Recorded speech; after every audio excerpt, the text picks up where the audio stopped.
Claire Baker, former Clutterholic, bringing you another video in which I just want to share some more of the sharing that you have so generously been doing.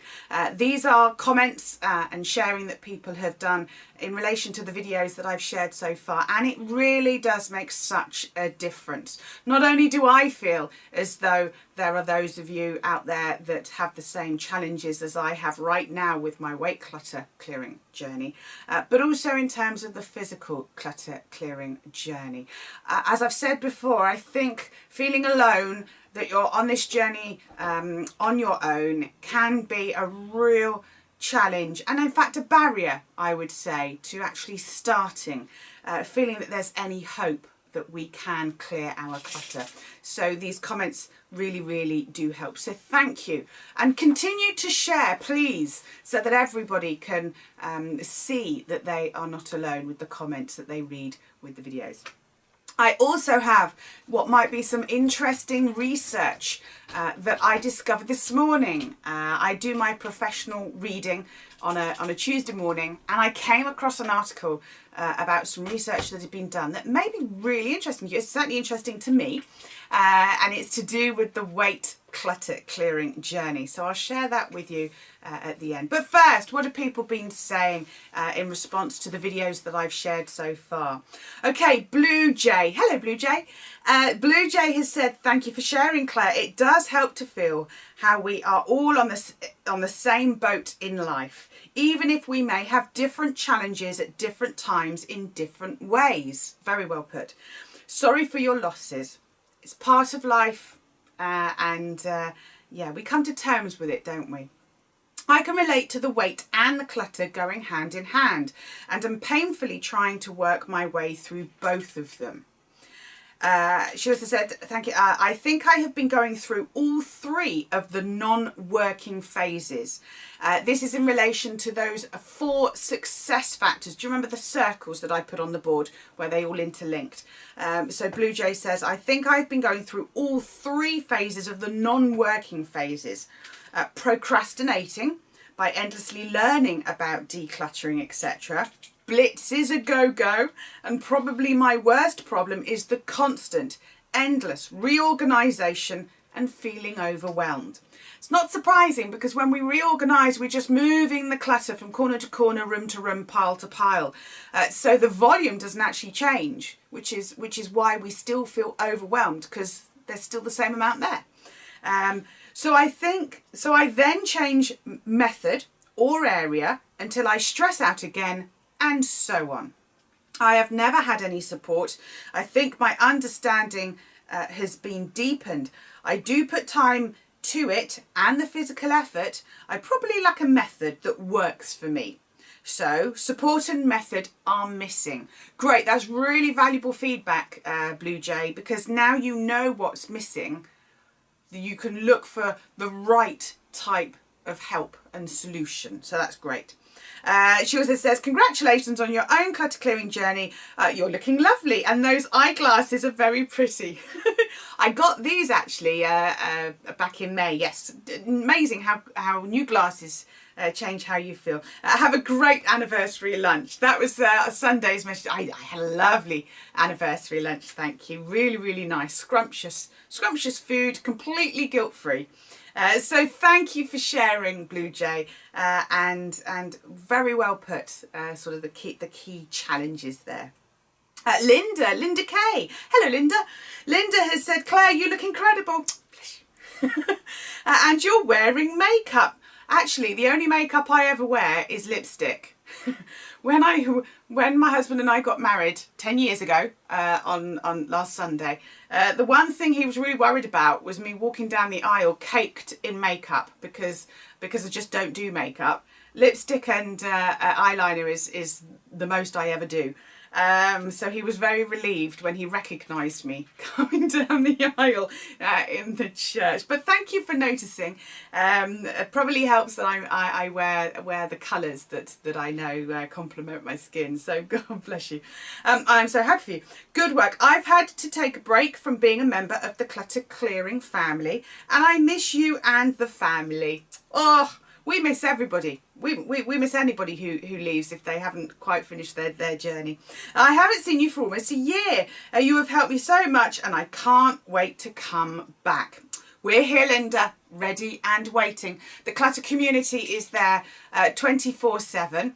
You can always watch a video of me taking you through a clutter clearing session, a sentimental session, or a paperwork session, day or night. Very strange to think there are people around the world watching me at different times of the day and night. And don't forget, we have got the live clutter clearing session happening on Thursday, the 10th of November. If you are a Clutter community member already, then it's free for you. Just turn up to the Clutter Clearing TV channel in the Clutter community. I'll be there live. You can ask me questions. I'll take you through the clutter clearing process step by step. I would normally do it the first Thursday of the month, but this Thursday is my birthday, so I'm going out for lunch, and so yeah, I won't be working on this coming Thursday. Otherwise I would do it only this month. December, it will be the first Thursday of the month. So when you're a Clutter community member, you get access to a live clutter clearing session with me on the first Thursday of every month, just so that we can make sure we've got the method nailed. So Linda, if you want to join for that, that would be great. Lovely to see you there. There is a link below this video where you can click through and book your place if you're not a Clutter community member already. Di says, hi Claire. Hi Di. Not sure which Di. There are quite a few Dis that I know. All lovely. So that's one thing every Di has in common. So glad to hear from you. I've only watched the first 2 videos, but I'm in a similar boat. Who knew? Or should I say pre-boat. Life got in the way too. Has a habit of that. Elderly relatives, 2 homes, family abroad and a major op. Gosh, I hope you're okay. I am also I think you said at the diabetes stage. I must admit I was a bit worried about that, what was happening to me. Since my op, I have been trying to figure out why I always fail at these 2 things. I too have wondered if I fear success. I will watch your next video. Great to hear from you. Well done. You give me hope.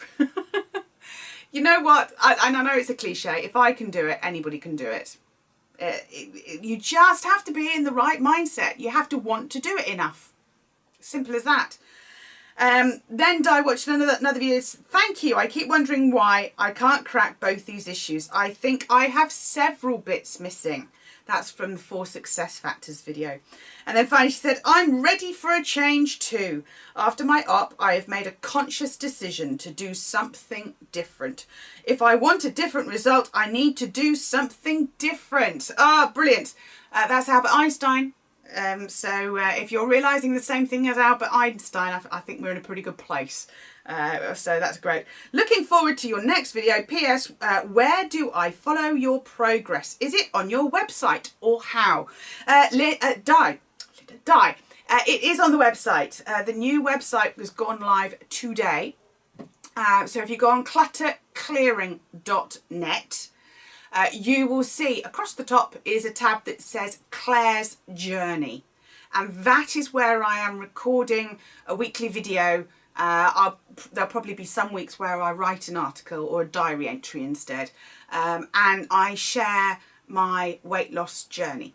Because I think I mentioned in the previous video, it is getting tough. I'm getting down to some core issues. The fear of success, the self-sabotage. So again, you can follow that progress and how I overcome those challenges by checking in to Clare's Journey on the clutterclearing.net website each week. So thank you for sharing, Di. B has shared, hello B. She says, hello Claire, I've watched your recent videos with interest. I am such a hopeless case that I even have Claire Baker clutter emails and videos going back to 2012 or 13 in a virtual folder. How sad is that? That's not sad at all. That means that you are aware that this is something you need to deal with. You're open to taking advice and guidance. You're just not ready yet. Or you haven't been until now, okay? And at least you have them in that folder ready for when you are ready. It's what I call the true turning point. If you go on the clutterclearing.net website, you will see that there is a tab across the top that says blog. And in that blog, there is an article called, Are You at Your True Turning Point? Read that. Okay, and you'll understand what I'm going on about. So it's not sad at all that you are keeping my emails and videos. It is a sign that you have your first aid kit ready for when you need it and for when you are ready to learn how to do it and have a change for life. You have the resources there, okay? But read that blog on the blog. Have you reached your true turning point yet? I'm fairly sure that's the title of it anyway. Wrote that a few years ago, but it may make a lot of sense. Anyway, carrying on. I have a similar weight and clutter problem. The panic and indecision which I feel looking at all the clutter leads to excessive coffee drinking and nibbling. Nibbling is too mouse-like. I'm thinking of something more voracious. Yeah? Comfort eating, isn't it? This in turn leads to the clothing clutter. They say don't hang on to something you haven't worn for a year, but most of my clothes in sizes ranging from 12, ambitious buying this size, but I was losing weight successfully at the time, to size 18, have been worn once and many not at all, since I swear that I put on weight on the bus home from the clothes shop. You can't just get rid of items you have paid good money for and, famous last words, might fit into. And so they clog your house and your head, because if you lose some weight, you can bet your bottom dollar that the clothes are from the opposite season. I wish I knew what revolutionary new thinking processes your counsellor introduced which put you on the right track. Oh, hands up who can relate to the clothes clutter challenge and the weight clutter challenge. Yes. You can't see it, but today I am wearing a skirt that I have had for at least 5 years. I have not been able to fit into it for the last 4.5 years probably. And I kept it in my cupboard because I love the skirt. It's a big flowy long dress skirt, and it makes me feel really pretty. Really simple. And I am enjoying getting it into the clothes that I have had for years and not been able to fit into. But I actually take a huge pleasure from letting go of the clothes that are too big. I have kept one dress. Ironically, it's the one that I wore to my father-in-law Frank's funeral nearly a year ago, which was in a size 20. I think it was 20, might even have been 22. I've kept that as a comparison, a reminder of how far I've come. But interestingly, you use the phrase get rid of. You can't just get rid of items you have paid good money for. Shift your thinking if you can be. We're not getting rid of. That is very extreme language. We are letting go. We are passing it on to somebody else who needs it, can use it, can wear it, can get the value out of it. I bought clothes for the summer holiday, or for the holiday we had back in April, May, and they have all gone, but I have let them go. I have passed them on to the charity shop, and I take a sense of comfort that yes, I got some wear out of them, and now somebody else will get some wear out of them, and at the same time the charity will benefit. So I am actually giving to charity without giving money direct. They are able to turn that gift into money. So do you notice how a subtle shift in the phrasing that you use can actually help with letting go of things? And of course, I'm making room in my wardrobe for new things next summer. Yay! Which will be in a smaller size again. So it's an excuse to go shopping for clothes. Can't ever be a bad thing. So sorry, be carried on. This is just the tip of the iceberg that is my clutter. My real purpose for writing is to ask whether, since I know you insist on hoarders having counselling while you work with them, you have any recommendations for choosing a counsellor. It is by no means a cheap undertaking. Absolutely, I can attest to that, having had counselling for a year now. And I wondered if there was a countrywide list of counsellors who specialise in discovering just what is behind the way hoarders behave. After 30 years of it, I am tired of the missed opportunities having a home that resembles a charity shop sorting depot has resulted in. I can't have the plumber or electrician in as badly as I need work done. I have never talked about it. I meet friends away from the house and nobody but the people who live in the house have seen the true awfulness of upstairs, although downstairs is a pretty big clue. Sorry this is a bit long, although nowhere near as long as I'd like it to be, but time is money and expecting you to read long emails for nothing isn't fair, even if I'm using the non-existing extra hour when the clocks change to write this. Hopefully you will locate the 2 counselling related questions within this message.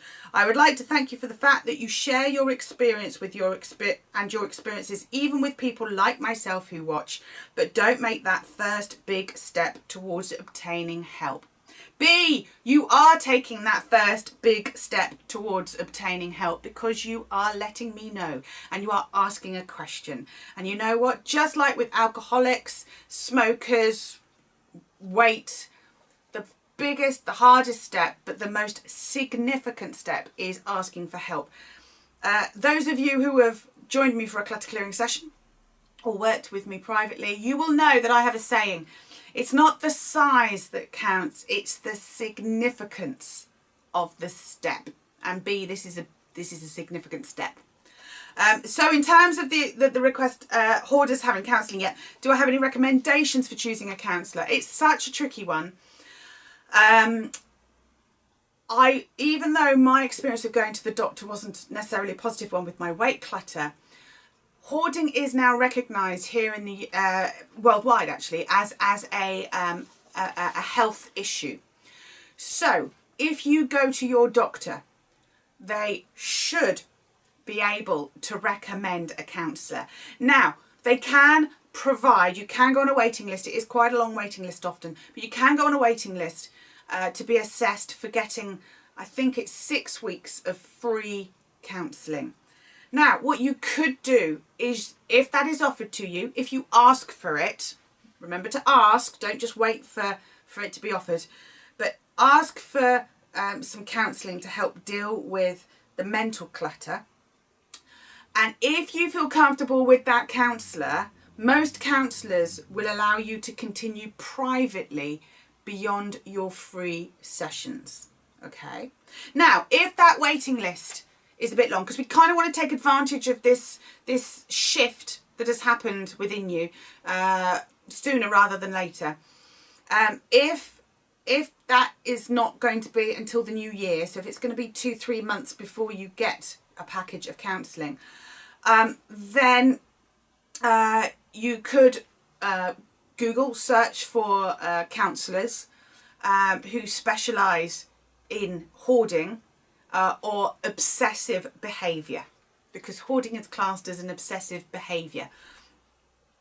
Alternatively, drop me a line. If you try those 2 avenues and they don't work, drop me a line, because if I know where you are, I may well know somebody in that area. Okay, but the contacts that I have are throughout the country, but not everywhere in the country. Okay, so let me know whether contacting the doctor is a success, and whether Google. I found my weight counsellor through Google. I took my time. I read her biography. I had one meet and greet session with her to see whether I thought she could help. I explained my situation. I told her what I wanted to achieve. I told her that I knew that this was going to be a journey that was going to take time, and you know, you've got to feel comfortable, haven't you? Okay, so it's start with your doctor, your GP. Okay, but well done, B, for acknowledging and deciding to take that first so significant step. Yay for B. And then finally, the last comment that I want to share. Linda, hello Linda. I just watched your Sunday message. I was in your 12-week autumn course when you lost Sissy, then Frank. That was last year, 2015. I think I know which Linda this is. Hello, Linda. So sad. I'm terribly sorry to hear that you lost Ginger after that. Yeah, we had our run. I'm thrilled that you adopted 3 kittens, though, and I've got them. 3 of them are here in my office. In fact, Gatsby is licking Dora for some reason. Grooming within litters. Very cute. I watched what people are saying on Facebook. I hadn't looked at any of my notifications for 6 months, so I was behind on happenings in the clutter clearing world. I'm looking forward to watching Claire's journey next. I had a similar experience of loss in June and July in 2015. A relaxing Sunday morning suddenly became a nightmare when a water main under the apartment on the other side of the one beside us, 13 apartments were flooded, including ours. 2 weeks later, one of my closest friends died suddenly, and 2 weeks after that, my beloved kitty, Bishop's kidneys started failing, and we had to have him euthanized, all in half a day. Whew. It's exhausting just thinking about all of that, Linda. I'm so sorry to hear that all that happened. From there, nothing good happened until I took your course last autumn. You saved me from going downhill any further. Bless you. Those 12 weeks were the best thing that could have happened to me. I finally got going on the clutter clearing I'd been starting and stopping. That activity got me moving, and you brought sunshine into my life every week in the weekly live learning sessions. I still had lots of clearing to do when I moved from Fargo, North Dakota, to Enderline, North Dakota, where my family farm is. I haven't been able to figure out how to live clutter-free in my bedroom with bath. I have belongings here that normally would not be in my bedroom. I've been using what I learned from you, though, and I'm getting a handle on it. See? Determination. A year ago, you saved me, Claire. I thank you, and my kitty, Mau, thanks you. Oh, don't we love kitties? I hope I can afford to come back in the spring. Congratulations on your journey success, and I know you will conquer all the mountains.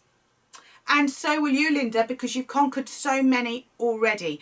You are another example of how life gets in the way, but we don't let it derail us. It may slow us down. It may mean that we have to park to the side for a little bit, but we can still head in the same direction when we get back on that journey. So well done, Linda. And again, thank you. Thank you, everyone, for sharing. Okay, finally, I promised you to share with you an article that I found this morning, and it's amazing how things happen at the right time for the right reason. This is called How a Messy Kitchen Might Ruin Your Diet. In a chaotic environment, people who do not feel in control tend to overeat. Seeing any similarities with clutter? So, unwashed pots and pans tower precariously in the sink. Last week's mail is strewn across the countertop, and a TV blares from the next room over.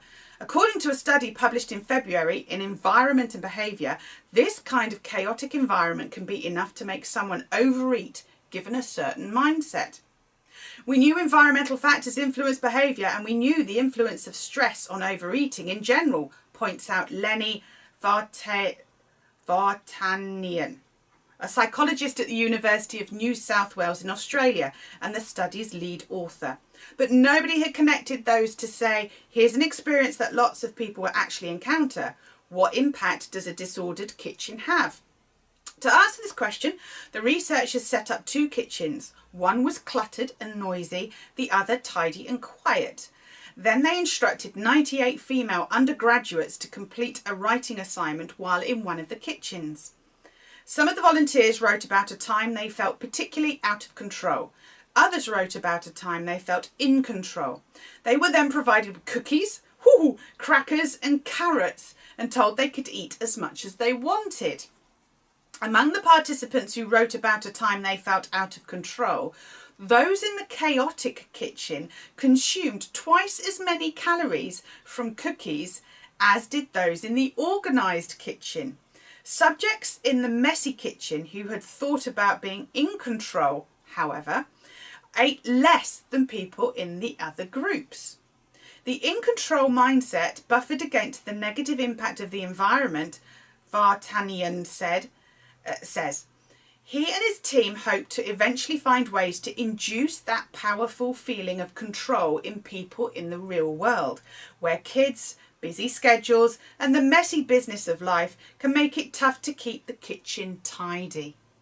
That article was in Scientific American Mind back in July and August of this, the July-August issue from this year. So again, they're even doing experiments to see the effect of a cluttered kitchen on how much we actually eat. It was only 98 female undergraduates, so not a huge test case, and biased females, I'm not sure why, but nonetheless it's an interesting suggestion of something that is worth sort of exploring and considering. You know, kitchen, if your kitchen is cluttered and you struggle with a weight challenge, then maybe clearing the clutter in your kitchen will help. Incidentally, whenever I do the shopping challenge with members and clients, it's really interesting because one of the steps of that is to actually go through your cupboards and let go of anything that is out of date, and the amount of things that people find in their cupboards and their fridges, fridges and freezers that is massively out of date. Is really quite interesting. We can massively reduce the amount of clutter in our kitchens just by going through the cupboards, the fridge and the freezer and letting go of the out-of-date produce. Okay, I hope that sharing has been helpful. Like I say, keep the sharing coming in because it really does help, and I'm hoping it's helping you listening to the sharing that other people have done. Keep up the positivity because we can do something about it. And don't forget, Thursday the 10th of November, you can join me for a live clutter clearing session. Details are below, the links below, so do consider joining me next Thursday, and we can start, continue or restart our clutter clearing journey, boost our confidence, boost our belief that we can do it, use a method that works, and you can get my help, support and advice during that clutter clearing session. All right, I'm going to love you and leave you. Stop talking now. But do keep sharing because it really does help. And I shall speak to you very soon. Take care.